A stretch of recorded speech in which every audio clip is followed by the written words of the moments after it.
오늘 함께 읽은 우리가 말씀은 너무나도 잘 아는 말씀이죠. 그런데 말씀 말미 18절에 보면 이것이 그리스도 예수 안에서 너희를 향하신 하나님의 뜻이니라 라는 말씀이 있습니다. 우리는 신앙생활을 하면서 때때로 이런 생각을 해보게 되는 것 같습니다. 나를 향하신 하나님의 뜻은 과연 무엇일까? 하나님께서 나를 통해서 무엇을 이루시기를 원하시고 내가 어떤 삶을 살기를 원하실까 하는 생각을 하곤 합니다. 그러면서 우리는 우리 자신에게 질문을 던지죠. 나는 어떤 길을 걸어야 하는가? 어떤 삶을 살아야 하는가? 또 삶에 있어서 무엇을 선택하며 살아야 하는가? 그리고 하나님께서 나에게 원하시는 것이 있다면 그것은 과연 무엇일까? 이런 생각들은 우리를 향하신 하나님의 뜻이 무엇이고 그리고 하나님의 뜻이 어디에 있는가에 대한 마음에서 오는 생각이라 생각되어집니다. 그래서 도대체 하나님께서 나에게 무슨 뜻을 가지고 계시길래 내게 이런 일들을 허락하시고 이와 같은 삶을 살게 하시는가 하는 생각을 할 수 있다라는 거예요. 그러면서 우리는 생각을 하죠. 하나님의 뜻은 어쩌면 어떤 특별하고 신비한 데 있을 수 있다라는 생각을 하기도 한다라는 거예요. 그래서 꿈이나 환상이나 기적이나 특별한 표적이 있어야 하나님의 뜻을 알 수 있다. 하나님의 뜻을 깨달을 수 있다라고 생각하기도 한다라는 것입니다. 물론 우리가 성경을 볼 때에 하나님께서는 특별한 때에 특별한 방법으로 특별한 일들을 통해서 하나님의 뜻을 나타내시고 역사하시는 것을 경험하게 된다라는 것이죠. 성경을 봐도 그러한 사실들을 우리는 많이 알 수가 있어요. 그리고 또 우리가 바라는 것 중에 하나가 이것은 나의 뜻이다 라고 말씀하시면서 하나님께서 내게 들려주시는 음성을 들려주시기를 바라는 마음도 없지 않아 있다라는 거예요. 그런데 오늘 우리가 말씀을 함께 읽어 내려간 이 데살로니가 전서 5장 16절부터 18절의 말씀을 통해서 깨달을 수 있는 것은 대부분 하나님께서는 기록된 말씀과 평범한 일상 가운데 자기 뜻을 알려주신다라는 사실입니다. 그래서 오늘 본문의 말씀은 우리를 향하신 분명하신 하나님의 뜻이 무엇인지를 우리에게 이렇게 말씀하고 있어요. 항상 기뻐하라, 쉬지 말고 기도하라, 범사에 감사하라. 사랑하는 여러분, 우리가 이 말씀을 통해서 먼저 무엇을 깨닫습니까? 우리 자신을 향한 하나님의 뜻은 먼데 있지 않고 바로 우리의 삶 속에서 기뻐하고 기도하고 감사하는 것이라고 오늘 말씀을 통해 우리에게 말씀해주고 있습니다. 그래서 오늘 우리에게 주신 이 말씀을 통해서 우리가 이 시대를 살아가는 한 사람의 그리스도인으로 또 이 우리의 주어진 삶의 상황과 환경 속에서 우리가 살아가는 한 사람의 그리스도인으로 우리를 향하신 하나님의 뜻이 무엇인지 오늘 본문의 말씀을 통해서 그것을 함께 나누기를 원합니다. 먼저 첫 번째는 성도에게는 항상 기뻐할 이유가 있음을 말씀해주고 있어요. 16절은 말하죠. 항상 기뻐하라. 항상 기뻐하라. 이 항상 기뻐하라는 이 말의 헬라어 단어는 판토테 카이레테라는 단어입니다. 근데 이 말의 뜻을 직역하면 언제나 계속해서 기뻐하라 라는 뜻입니다. 언제나 계속해서 기뻐하라. 근데 여러분 어때요? 현실은 어떻습니까? 언제나 계속해서 기뻐할 만한 상황입니까? 그런 삶이 여러분들에게 주어져 있습니까? 아니죠. 오히려 우리의 삶에는 기뻐할 일들보다 어려운 일들이 참 더 많은 것 같아요. 우리의 마음을 무겁게 하고 우리를 근심에 휩싸이게 하는 일들, 또 우리를 극한 상황에 몰아가는 그런 삶의 상황과 환경들이 우리들 주위에 있습니다. 그래서 자녀의 문제, 경제적인 문제, 또는 건강의 문제, 또는 여러 가지 어려운 일들, 이 나를 둘러싸고 있는 인간 관계에서 오는 그런 삶의 문제들, 이러한 일들이 우리를 둘러쌀 때 우리는 기뻐할 수 없습니다. 자, 그런데 오늘 말씀에서 그러면은 우리 하나님께서 바울을 통해서 주시는 말씀, 이 말씀이 항상 기뻐라고 하는데 불가능한 일들을 명령하고 계시는 것인가? 이룰 수 없는 일들을 말씀하고 계신 것인가? 그렇지 않음을 우리는 너무나도 잘 알고 있습니다. 우리가 이런 삶의 상황과 환경이 우리로 하여금 기뻐할 수 없는 상황과 환경으로 우리를 내몬다 할지라도 그럼에도 불구하고 우리가 기뻐할 수 있는 이유는 무엇일까? 한번 생각해 볼 필요가 있습니다.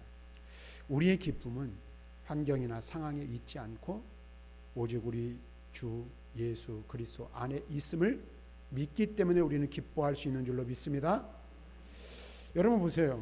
우리는 예수 그리스도로 말미암아 제사함을 받았고 하나님의 자녀가 되었습니다. 우리의 이름이 하늘에 기록되었습니다. 그리고 우리는 영원한 하나님 나라를 약속받았어요. 하나님 나라의 상속자로 부르심을 받았지요. 그래서 예수님께서는 누가복음 10장 20절 말씀을 이렇게 말합니다. 뭐라고 말씀하시냐면 우리 한번 크게 한번 읽어볼까요? 시작. 너희 이름이 하늘에 기록된 것으로 기뻐하라. 우리에게 기뻐할 이유를 말씀하시는데 우리의 기쁨은 무엇 때문에 기뻐하는 거예요? 상황이나 환경, 우리를 둘러싸고 있는 문제가 아니라 우리의 환경이 좋아서가 아니라 상황이 좋아서가 아니라 성도의 기쁨은 뭐예요? 우리의 이름이 하늘에 기록된 그것 때문에 기뻐하는 것이라 말하고 있어요. 다시 말하면 이것은 무엇을 말하냐면 성도의 기쁨은 문제가 없다는 데 있지 않다라는 거예요. 문제가 없으면 기뻐할 것 같아요? 그렇지 않다라는 것이죠. 우리가 문제 가운데 있지만 하나님이 문제 가운데 있음에도 불구하고 하나님이 나와 언제나 함께 하신다는 데 있는 줄로 믿습니다. 그래서 우리가 어떤 상황과 환경 가운데 있든지 하나님은 누구와 함께 하세요? 나와 함께 하세요. 믿으십니까? 근데 좀 약한 분들이 있는 것 같아요. 하나님은 언제나 나와 함께 하세요. 어떤 상황과 환경 가운데 있든지 어떤 문제 가운데 우리가 매몰되어 있다 할지라도 그 가운데서 하나님은 나와 함께 하신다라는 거예요. 그들은 고난이 없어서 기뻐한 것이 아니라 많은 성도들이 하나님이 함께 하심을 믿었기 때문에 기뻐할 수 있었음을 성경은 우리에게 말해주고 있어요.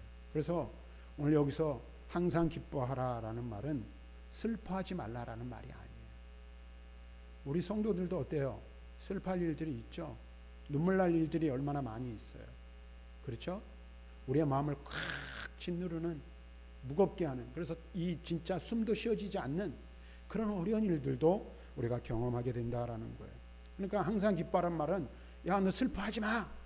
슬픔을 참아. 이겨내야 돼. 견뎌내야 돼. 이런 말이 아니라는 거예요. 성도도 아파할 수 있어요. 성도도 울음이 있을 수 있어요. 그러나 성도가 슬픔 중에서도 잊지 말아야 할 것들이 있다라는 거예요. 그것이 무엇입니까? 사도 바울은 분명하게 우리의 성도의 삶에 대해서 말씀해주고 있어요. 고린도후서 6장 10절 말씀에 보니까 이렇게 말해요. 같이 한번 읽겠습니다. 시작. 근심하는 자 같으나 항상 기뻐하고. 근심하는 자 같으나 항상 기뻐하고 그런 사람이 있어요. 그런 사람들이 있는 것을 보게 돼요. 그 어떤 사람의 삶을 보면 야, 저러고 어떻게 살까 싶을 정도로 어려움에 그다음에 환경과 상황이 좋지 못한 상황에 둘러싸여 있는 그런 이들을 볼 수 있다라는 거예요. 그런데 우리 그리스도인 우리들도 우리의 삶의 환경이 그럴 수 있다라는 거예요. 그런데 우리는 어떻게 해요? 항상 기뻐하는 거예요. 왜 그럴까요? 우리는 슬픔 가운데서도 하나님을 붙들고 아픔과 고통 가운데서도 주의 약속을 놓치지 않기 때문인 줄로 믿습니다. 사랑하는 여러분, 여러분들이 어떠한 삶의 상황과 환경 가운데 있든지 한 가지 사실을 잊지 마시길 바랍니다. 누가 나와 함께 하셔요? 하나님은 언제나 나와 함께 하신다 라는 거예요. 언제나 나와 함께 하신다. 얼마 전이 아니죠. 아주 오래전에 아이들을 가르친 때가 있었는데 중고등부 학생들을 가르치면서 그 아이들을 지도하면서 중고등부 찬양팀을 만든 적이 있어요. 근데 찬양팀 아이들더러 너희들 모이면 30분 기도하고 성경 묵상하고 나누고 기도해라. 그리고 그 다음에 찬양 연습을 해라 라고 가르쳤어요. 그래서 이제 피드백을 받았어요. 얼마나 잘했는지, 열심히 했는지. 그래서 아이들이 나눈 이야기들을 하는 거예요. 그러면서 한 아이가 그런 얘기를 해요. 어려움이 있을 때, 사방이 막혀 있는 것 같았을 때, 그러면 우리는 어떻게 해야 될까 하는 이야기를 나눴나 봐요. 그때 이 아이가 그렇게 고백을 했다는 거예요. 사방이 막혀도 하늘은 열려 있다. 하늘은 열려. 하늘의 도우심을 구하고 하늘의 도우심을 받을 수 있지 않냐라는 이야기를 나눴다는 거예요. 우리가 어떠한 삶의 상황과 어려운 일 가운데 놓여 있다 할지라도 그 가운데서도 슬픔 가운데서도 깊은 탄식 가운데서도 기쁨을 상실하지 않을 수 있는 이유는 뭐예요? 하늘에 계신 하나님이 누구와 함께 하세요? 나와 함께 하세요. 우리 하나님은 언제나 어느 때나 우리를 떠나지 아니하시고 우리를 붙들어 주신다라는 거예요. 제가 몇 번 얘기한 적이 있습니다만은 그런 이야기가 있죠. 모래 위에 발자국이라는 이야기가 있잖아요. 한 사람이 밤에 꿈을 꾸었어요. 꿈을 꾸었는데 이 백사장 위에 이 바닷가 모래 백사장 위에 발자국이 찍혀 있는 거예요. 근데 그 발자국을 가만히 보니까 자기가 걸어온 인생의 길이에요. 근데 인생의 길을 가만히 돌아보니까 발자국이 하나가 아니라 두 개인 거예요. 근데 하나는 가만히 보니까 자기가 주님을 영접하고 주님을 구주로 고백한 그 순간부터 내가 너를 떠나지 아니하고 너와 언제나 함께하겠다는 약속의 말씀이 시작된 그때부터 발자국이 두 개였던 거예요. 근데 가만히 인생의 발자국을 돌아보니까 어떤 때는 발자국이 두 개였는데 어떤 때는 발자국이 하나밖에 없는 거예요. 근데 그때를 가만히 생각해 보니까 그때가 어떤 때였을까요? 가장 힘들고 고통스러웠을 때, 절망의 상황 가운데 있을 때, 하나님의 도우심이 간절히 필요해서 하나님의 도우심을 구하고 하나님이 함께하여 주시고 문제를 해결해 달라고 할 때 발자국이 하나인 거예요. 이 사람이 그런 생각이 든 거예요. 야, 주님 나를 영원히 떠나지 아니하신다라고 약속해 놓고 내가 정말로 주님을 필요할 때 주님은 나를 외면하셨나 보다. 그래서 주님께 말하는 거예요. 주님 어떻게 그럴 수 있습니까? 내가 정말로 주님을 필요로 할 때 주님께서는 나와 함께 하신다고 했는데 나를 떠나가시고 나와 함께 하시지 않고 주님이 정말로 필요로 할 때 주님께서는 내 곁에서 머물지 않으셨나 봅니다. 그때 음성이 들려오는 거예요. 아니다 얘야. 너가 정말로 힘들고 어려울 때 때로는 너를 안고 때로는 너를 업고 걸었기에 그 발자국이 하나 이룬 것이다. 그 발자국은 누구의 발자국이라고요? 주님의 발자국이었던 거예요. 우리가 정말로 주님이 필요하고 주님이 우리를 만져주시기를 원할 때 우리 주님은 우리를 때로는 안고 때로는 업고 절대로 우리를 떠나지 않는다는 사실을 기억하시길 바랍니다. 그래서 어떤 삶의 상황 환경 가운데 있든지 그래서 우리 주님이 함께 하심으로 인하여 우리는 기뻐할 수 있는 줄로 믿습니다. 17절에서 바울은 계속해서 말합니다. 쉬지 말고 기도하라 라고 말씀하세요. 여기서 쉬지 말고라는 말은 끊임없이 중단하지 않고 계속해서 기도하라는 뜻입니다. 그렇다면 이 말씀 뭐예요? 24시간 예배당 나와가지고 아니면 무릎을 꿇고 하루 종일 아무것도 하지 말고 기도만 하라는 얘기일까? 아니죠. 우리는 그것이 아님을 너무나도 잘 압니다.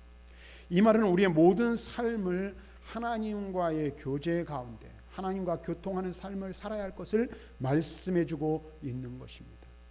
사랑하는 성도 여러분, 기도는 단지 우리가 원하는 것을 얻는 수단이 아니라는 사실을 기억해야 되죠. 여러 번 말씀드렸죠. 기도는 하나님 앞에 청구권이 있긴 해요. 하나님이 우리로 하여금 찾으라, 구하라, 문을 두드리라. 그러면 찾는 이가 찾을 것이요, 두드리는 이에게 열릴 것이요, 오늘 구하는 이가 얻을 것이라고 말씀하셨어요. 그런데 여러분 보세요. 기도에는 청구권만이 있는 것이 아니에요.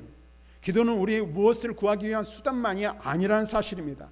기도의 진정한 목적, 기도의 본질은 무엇입니까? 하나님과 교제하고 우리의 삶을 하나님의 뜻에 복종시켜 나가는 과정인 것입니다.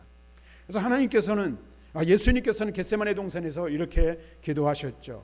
마태복음 26장 39절 말씀을 함께 읽겠습니다. 같이 읽습니다. 시작. 원대로 마옵시옵고 아버지의 원대로 하옵소서. 우리는 너무나도 잘 아는 말씀이죠. 할 수만 있다면 이 고난의 잔, 고통의 잔, 십자가의 이 형벌의 이 잔을 내게서 거둬주시기를 원합니다. 그런데 예수님 뭐라고 말씀하셨어요? 나의 원대로 마옵시고 아버지의 뜻이 이루어지기를 원합니다. 아버지의 뜻대로 되기를 원합니다라고 말하고 있어요. 다시 말하면 기도를 통해서 예수님께서는 자기의 의지, 자기의 뜻, 자기의 생각이 있지만 그것을 하나님의 뜻에 복종시켜 나간 거예요. 그래서 참된 기도는 우리의 소원을 아뢰는 데서 시작되지만 결국 하나님의 뜻에 순종하는 자리로 나아가게 된다는 사실을 우리는 기도의 생활을 통해서 경험하게 되는 거예요. 그래서 기도는 성도에게 하나님이 주신 명령인 동시에 성도만이 누릴 수 있는 특권이란 사실을 우리는 잊지 말아야 하는 것입니다. 왜 그럴까요? 우리는 기도를 위급할 때만 사용하는 비상벨처럼 생각할 때가 있어요. 그렇지만 기도의 본질은 뭐예요? 하나님과의 교제이고 성도의 영적인 호흡이라는 거예요. 사람은 호흡하지 않으면, 숨쉬지 않으면 살 수 없듯이 성도도 기도하지 않으면 영혼이 메말라갈 수밖에 없는 거예요. 메마른 영혼은 하나님과의 온전한 관계를, 온전한 교제를 유지할 수 없는 거예요. 그래서 기도가 끊어지게 되면 현실의 문제가 하나님보다 더 커 보이게 되는 거예요. 감사보다 불평이 앞서고 믿음보다 염려가 마음을 지배하게 된다라는 거예요. 그래서 기도가 끊어지고 기도가 중단된 성도의 삶을 보면 감사보다 무엇이 많아요? 불평과 원망과 시비거리가 더 많아져요. 그래서 우리의 눈이 어떻게 해요? 믿음의 눈으로 바라보지 못하고 상황과 환경에 우리의 심령이 매몰되어져 버리는 것들을 경험하게 된다는 거예요. 그러나 반대로 기도가 살아나면 우리의 시선이 달라지게 됩니다. 문제만 보던 우리의 시선이 그 문제 뒤에서 역사하시는 하나님을 바라보게 되고 문제보다 더 크신 하나님을 경험하게 되는 거예요. 그래서 우리는 어떻게 해요? 기도를 통해서 하나님의 하나님 되심을 인정하며 고백하며 나아가는 거예요. 그리고 어떠한 어려움과 어떠한 상황의 어려움 앞에서도 어떻게 해요? 두려워하지 않고 앞에서 말씀드린 것처럼 기뻐하는, 감사하는 삶을 살 수 있게 되는 줄로 믿습니다. 문제만 바라보던 우리의 시선이 하나님을 바라보게 된다는 것입니다. 빌립보서 4장 6절과 7절 우리가 너무나도 잘 아는 말씀이죠. 거기서 바울은 이렇게 말하고 있어요. 같이 읽습니다. 시작. 아무것도 염려하지 말고 다만 모든 일에 기도와 간구로 너희 구할 것을 감사함으로 하나님께 아뢰라. 그리하면 모든 지각에 뛰어난 하나님의 평강이 그리스도 예수 안에서 너희 마음과 생각을 지키시리라. 아멘. 우리가 여기서 한 가지 기억해야 될 게 있어요. 우리가 좀 생각해 볼 게 있어요. 여러분에게 한번 물어볼게요. 여러분 어떤 문제를 만났어요. 어려운 일들이 있었어요. 그리고 상황이 급박한 상황 가운데 놓여 있어요. 그래서 하나님 앞에 간절히 기도했어요. 그때 하나님께서 즉각적으로 응답하시던가요? 물론 그럴 때도 있어요. 하나님은 하나님의 때에, 하나님의 시기에, 하나님의 타이밍에 하나님께서 하나님의 일들을 이루어 가세요. 근데 그 타이밍이 우리의 기도와 맞닿을 때 즉각적으로 응답되기도 해요. 그런데 우리들은 대부분의 기도는 어떻습니까? 바로 응답되지 않아요. 그렇죠? 여러분 인정하십니까? 저도 그렇더라고요. 목사인 저도 30년 넘게 사역자의 길을 걸어왔음에도 불구하고 저도 하나님 앞에 수없이 많은 기도를 드렸지만 그 기도들이 즉각적으로 응답된 것을 경험한 것이 얼마 되지 못해요. 자, 그런데 여러분 보세요. 우리가 기도한다고 우리의 모든 문제가 곧바로 사라지거나 문제가 해결되거나 어려움이 극복되는 것들이 그렇지 못하다라는 거예요. 그런데 오늘 우리가 읽은 이 빌립보서 4장 6절과 7절 말씀을 통해서 우리가 한 가지 중요한 사실을 깨닫게 되는 거예요. 그것이 무엇입니까? 우리가 기도하면 문제가 해결되기 전에 하나님께서, 하나님이 주시는 하나님의 평강이 우리의 마음, 우리의 생각을 지배하게 된다는 거예요. 그래서 그 하나님의 평강이 우리의 마음과 생각을 지켜주심으로 말미암아 문제가 해결되지 않았지만, 어려움은 사라지지 않았지만, 상황은 변하지 않았지만 두려워하지 않을 수 있는 거예요. 염려하지 않을 수 있는 거예요. 염려가 우리를 집어삼키지 못하는 거예요. 왜? 하나님의 평강이 우리의 마음, 우리의 생각을 주장하시기 때문에 그렇다라는 거예요. 사랑하는 성도 여러분, 그러면 우리는 기도를 포기해서는 안 돼요. 응답이 더딘 것처럼 보여도 기도하고, 마음이 뜨겁지 않아도, 뜨거움을 경험하지 못해도 기도하고, 가정과 자녀, 교회와 육체의 질병으로 인해 연약해진 이들, 복음 전도가 필요한 이들, 그들을 위해 우리는 계속해서 기도해야 되는 거예요. 왜 그럴까요? 기도가 살아있는 교회가 감사의 삶을 배우는 교회가 될 수 있고, 기도가 살아있는 성도가 감사하는 삶을 살 수 있는 성도의 삶을 살아낼 수 있기 때문에 그런 줄로 믿습니다. 사랑하는 성도 여러분, 그래서 우리는 어떻게 해요? 항상 기뻐하고 쉬지 말고 기도하는 삶을 살아야 돼요. 근데 여러분, 기도를 다시 한번 말씀드리지만 오해하지 마시길 바랍니다. 몇 시간 이상 기도해야, 무릎을 몇 시간 이상 꿇어야 그것만이 기도가 아니라는 사실이에요. 무릎을 몇 시간 꿇었느냐가 중요한 것이 아니라 얼마만큼 하나님과 진정한 소통과 교제를 나누고 있는지, 하나님 앞에 얼마만큼 내 심령이 하나님께로 닿았는지가 더 중요하다는 사실이에요. 그래서 항상 기도하라는 것은 뭐예요? 하나님과 끊임없이 교제하고 교통하는 것을 말하는 거예요. 그래서 일상에서의 기도가 돼야 돼요. 일반적인 삶에서 기도가 돼야 돼요. 크고 작은 일을 결정할 때도 하나님이 이 일을 어떻게 하면 좋겠습니까? 하나님이 이 일들을 어떻게 이루어 가시기를 원하십니까? 끊임없이 하나님께 묻는 것이 습관화되어야 되는 거예요. 그리고 어려운 일들을 만날 때, 하나님, 제가 이런 어려움을 당하였는데 이 어려운 문제를 어떻게 하면 좋겠습니까? 이 일을 통해서 하나님께서 나를 향하여 이루시고자 하는 하나님의 뜻이 무엇인지 알게 해 주십시오. 끊임없이 하나님께 질문을 던지고 하나님께 묻고 하나님께 구하고, 그리고 하나님께 구하는 것도 중요하지만 제가 강조해서 기도에 대한 것들을 말씀드릴 때마다 드리는 말씀이 있어요. 기도는 하는 것보다 더 중요한 게 있어요. 그것이 무엇이죠? 듣는 시간이 필요한 거예요. 듣는 시간. 하나님께 끊임없이 막 그냥 쏟아냈어요. 그리고 탁 털고 일어나서 돌아서 그렇게 딱 막아버려요. 그러면 아무 소용이 없어요. 교제라 그랬어요. 기도는. 교제는 뭐예요? 주거니 받거니가 있어야 되는 거예요. 내가 하나님께 내 소원과 내 간구를 아랬어요. 내 형편과 처지를 하나님 앞에 말씀드렸어요.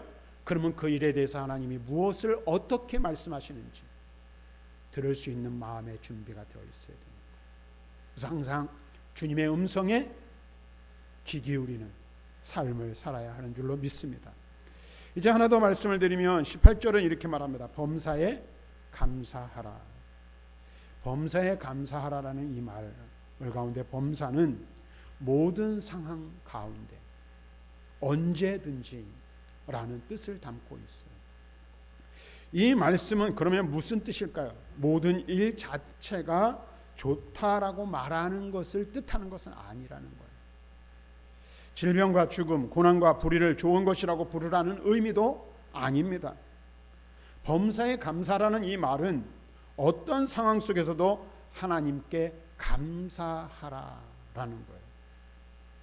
이제 다시 말하면 이거는 상황과 환경을 뛰어넘는 감사의 삶을 말하는 거예요. 여러분, 고난 당하는데 어떻게 감사할 수 있죠? 고난 자체는 감사하는 것이 될 수 없죠. 근데 우리는 무엇을 감사해야 될까요?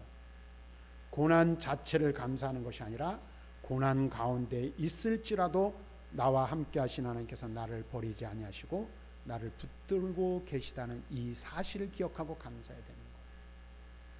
문제를 만났어요. 문제가 해결되어도 감사할 수 있고 해결되지 않아도 감사할 수 있는 건 뭐예요? 문제 자체로 인해서 감사의 조건이 생기는 것이 아니라 그 문제를 다루어 가시고 다스리시는 하나님이 나와 함께 하시기에 감사해야 하는 거예요. 그래서 우리는 범사에 감사하려면 어떤 마음, 어떤 신앙의 자세가 필요하냐면 하나님의 선하신 섭리를 믿는 믿음이 있어야 가능하다라는 거예요. 다시 말하면 이 말은 무슨 말입니까? 하나님의 섭리란 하나님께서 모든 일을 보존하시고 다스리시며 자신의 선하신 뜻을 반드시 이루어 가신다라는 믿음, 그 믿음이 우리에게 있어야 한다라는 거예요. 그 대표적인 예가 바로 요셉이라는 인물이에요. 요셉은 우리가 너무나도 잘 알고 있죠. 요셉은 형들에게 미움을 받았어요. 아버지의 사랑을 독차지한 이유 때문에. 그래서 결국 어떻게 해요? 노예상에게, 미디안의 노예상에게 팔려서 애굽의 노예가 되어버렸어요. 억울하게 감옥에 또 갇히는 일들을 경험했어요. 그러니까 요셉이 애굽의 총리가 되기 전까지 그의 생애를 보면 젊을 때 어마어마한 고생을 치른 것을 우리는 부인할 수가 없는 거예요. 그런데 요셉은 훗날에 그의 형들에게 이렇게 고백합니다. 창세기 50장 20절 같이 읽습니다. 시작. 당신은 나를 해하려 하였으나 하나님은 그것을 선으로 바꾸사. 형들의 행동은 악한 거였어요. 요셉이 형들에게 당한 것은 억울한 일이었어요. 그렇죠. 그리고 그가 보디발의 아내에게 당한 일도 억울한 일이었어요. 악한 일이었어요. 그런데 하나님께서는 그 악한 일들까지도 다스려서 많은 생명을 살리는 선한 일들을 이루시는 도구로 삼으셨다라고 요셉은 고백하고 있는 거예요. 이 고백이 저와 여러분들의 고백이 되시기를 바랍니다. 우리가 인생을 살다가 보면 이유를 알 수 없는 어려운 일들을 만나게 돼요. 왜 내게 이런 일이 왔는지, 내가 왜 이런 일을 당해야 하는지, 내가 왜 이런 슬픔을 당해야 하는지, 이런 고난을, 고통을 겪어야 되는지 이해할 수 없는 일들을 만나기도 한다라는 거예요. 그럴 때 우리는 어떻게 합니까? 바로 하나님의 섭리를 믿는 믿음으로 그것을 대해야 하는 거예요. 또 바울을 통해서 말씀하시죠. 로마서 8장 28절 말씀해 보니까 뭐라고 말합니까? 같이 읽습니다. 시작. 모든 것이 합력하여 선을 이루느니라. 모든 것이 합력하여 선을 이루느니라. 이 말을 오해하시면 안 돼요. 우리에게 일어나는 모든 일들이 선한 것이라고 그 자체가 선하다라는 뜻은 아니라는 거예요. 우리가 당하는 일들이 꼭 반드시 좋은 일만 있을 수 없어요. 악한 일도 있을 수 있고 거짓된 일들도 만날 수 있어요. 그런데 중요한 것은 뭐예요? 그 모든 일들을 통해서 하나님께서는 하나님의 일들을 이루어 가신다는 거예요. 우리가 당하는 어려운 일들이 이유를 알 수 없고 애매한 고난 가운데 빠져 있는 것 같지만 그 모든 것들을 사용해서 하나님께서는 나를 통해 하나님의 선하신 일들을 이루어 가시는 분이라고 말씀하고 있는 거예요. 우리가 삶을 살다 보면 정말로 납득이 되지 않는 일들이 얼마나 많이 있습니까? 나는 그런 일들을 만날 이유도 없고 필요도 없고 내가 그런 상황 가운데 나 자신을 몰아넣지도 않았는데 그런 일들을 경험할 수 있어요. 근데 우리 믿는 사람들은 뭘 보는 거예요?